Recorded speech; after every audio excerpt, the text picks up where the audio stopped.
Hello, everyone. Welcome to our Guest Internet introduction to the Guest Internet products.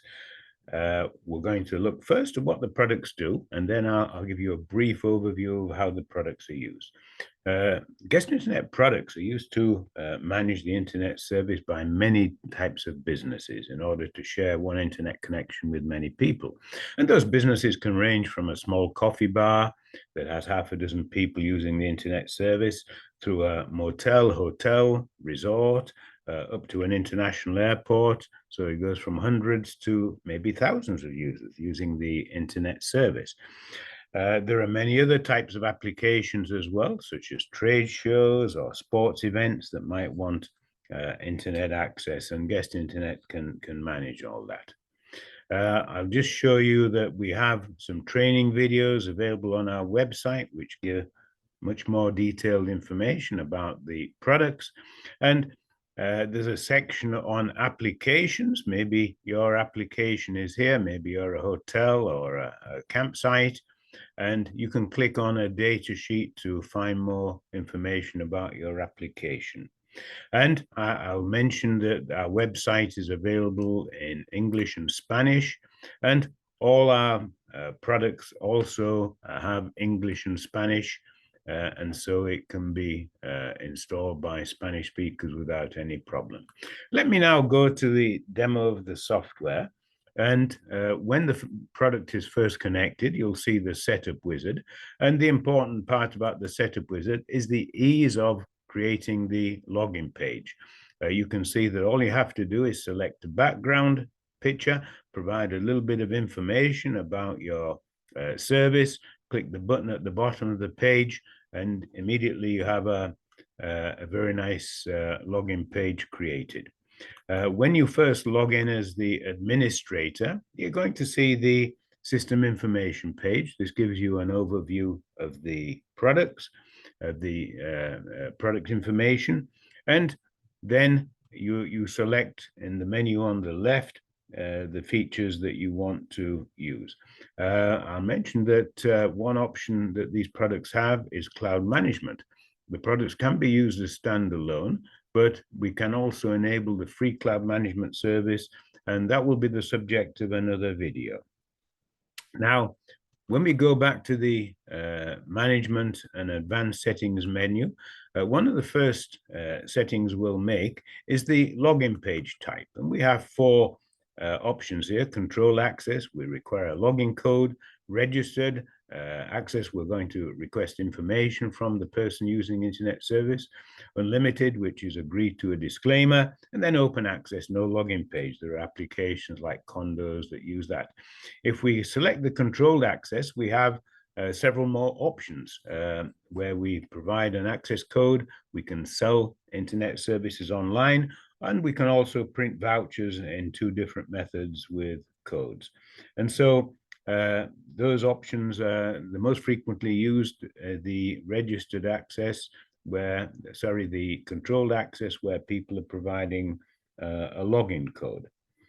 And one point to note is that we have a message page. So all the messages which are configured for the users can be translated into any language here. So our products are used in 65 countries around the world, and can be translated into any language in those countries.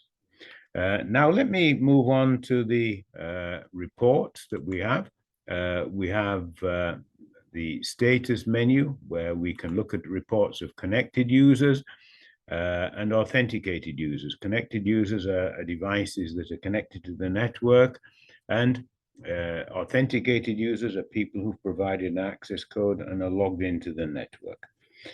We also have usage reports, which are graphical and also tabulated, which show the people who are connected to our network and using the network.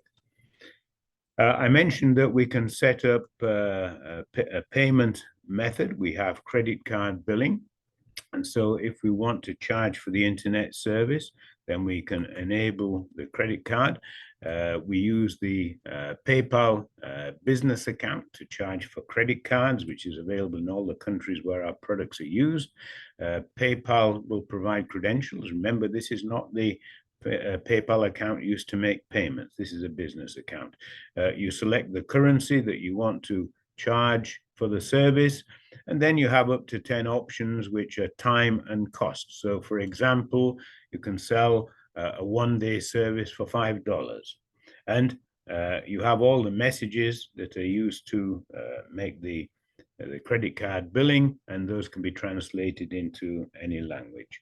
Once you have that configured, then in the status page you have billing reports, and so you can see the credit card payments that are made.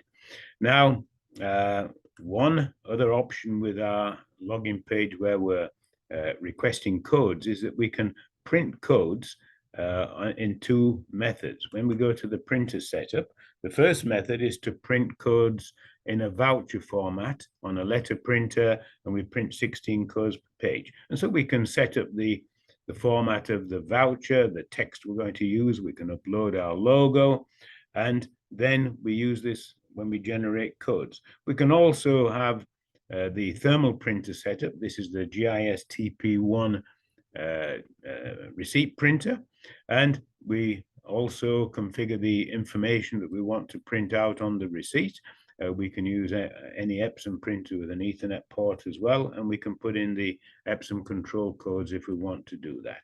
And so that's a very easy way to set up an internet cafe where you're selling the internet access to visitors. It's what we might call a point of sale for internet. So it's a very useful feature. And I'll just show you quickly when we generate codes, how we print vouchers. We can go back to the code setting, and we can generate codes here. For example, a random code, a custom code, a description, or a MAC address code.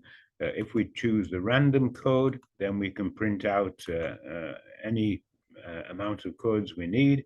We can set up the expiration time, for example, the number of users that we want to have using this code. We can set the download speed, upload speed maximum, and also data limits, download and upload data limit. If we want, we can set the start date and time after which the code can be used. And then we click on create the codes. Now, once we have these codes, we can give them to people, or we can decide, well, I want to print these codes.